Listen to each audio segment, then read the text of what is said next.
Hello, this is Valerie Aiello, and you're listening to Idea Diary. Thanks for coming back to my office and hanging out. I was watching a Kyle Cease video. I just happened to click on it, and it just kind of made me think. Some ideas that were kind of bubbling in my head all kind of came together, I think, just from his video, which I'll link in the description of the show. He was kind of talking about what 2020 has taught us. And I've definitely still processing everything. In his video, I just kind of made some notes, which was he was talking about which direction are you going? So normally we all have these little directions that we plan out for ourselves. Right now, everyone's kind of waiting for something else to happen to make their next moves, which is kind of what I've been doing. He was just mentioning that in 2020, it's clear that we have no idea what's going to happen. I mean, I think we've figured out that even super organized and perfect people that have super successful businesses that are just winning, even them have been just totally knocked off course. Kyle just kind of mentioned the future is changing every day. That hasn't been something that I've really thought about with business. I'm a strategic business thinker.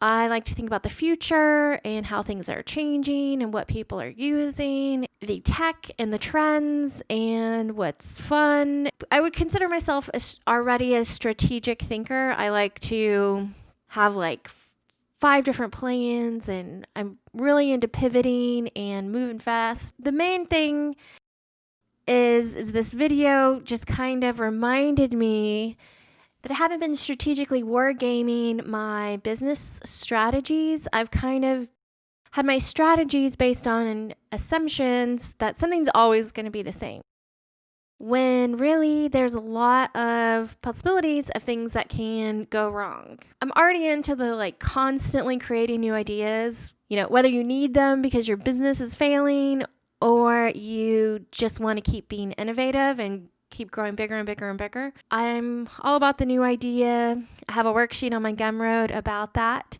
about having a new idea meeting and strategically just doing that weekly.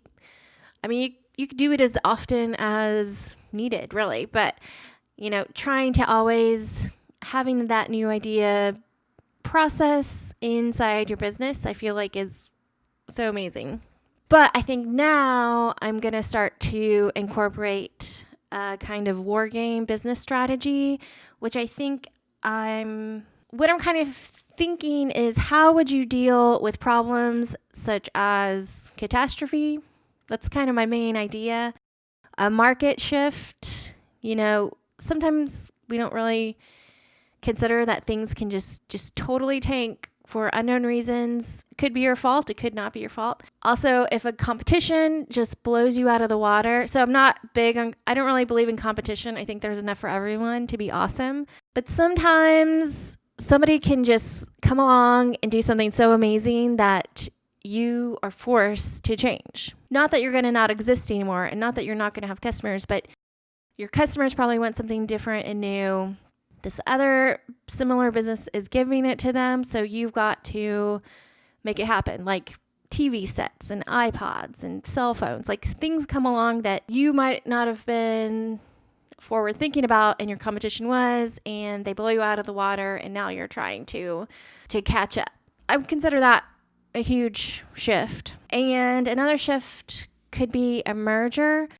And that, I think, could be a positive shift. Also, a company could buy you out to save you because they see value in what you've created so far. But even though you're not profitable or you're losing money or you're losing something, they see the value in whatever you built, and they can take what you've done, buy it from you, and take it to another level. Simon Sinek has a video about that he calls Game Theory Teaches Us About War, which I think was a similar idea. But he kind of mentioned that business is an infinite game, because since the beginning of money, basically, since we started as human beings trading and doing stuff, businesses have existed, and businesses will exist before us and businesses will exist after us. business is kind of an infinite process. You might run out of the will to keep doing whatever you're doing, or you might run out of resources to keep doing what you're doing. And then some other things that you might deal with is how vulnerable you are as far as the business, how able are you to pivot to new ideas, and how innovative you are.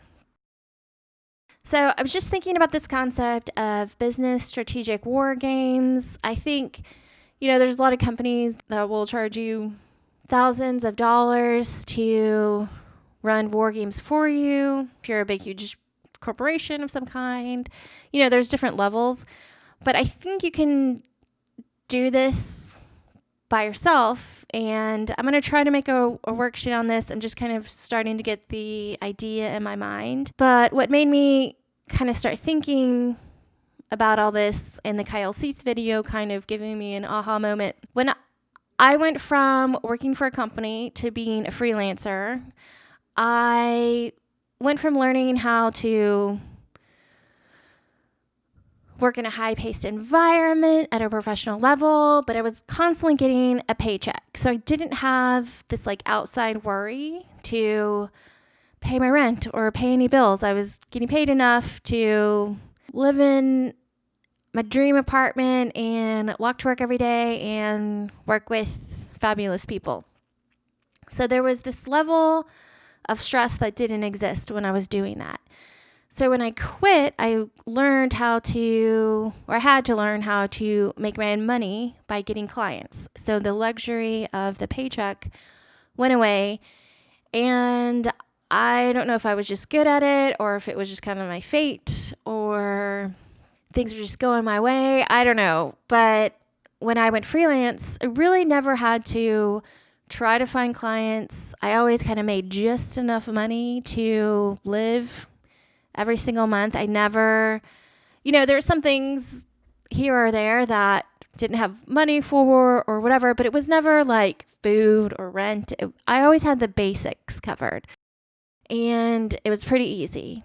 And I never marketed myself. It was all just kind of word of mouth. But I also could pivot to where if there was a movie that my friends were making, I could just decide I'm going to work on that movie set for a month doing whatever. I could figure out different fun ways to make money. I could pivot and I could figure it out. And the one thing I learned was multiple revenue streams. I was mainly a graphic designer that worked on music marketing materials and music products, but I also could shoot photography, or I could make a cheap music video, or I could do a handful of things. I could paint a mural on a wall. I could do all these different little jobs to where if I was sort of bored or struggling with client work, I could do something totally random, make a couple $1,000s and say, okay, that was my month. And I was kind of a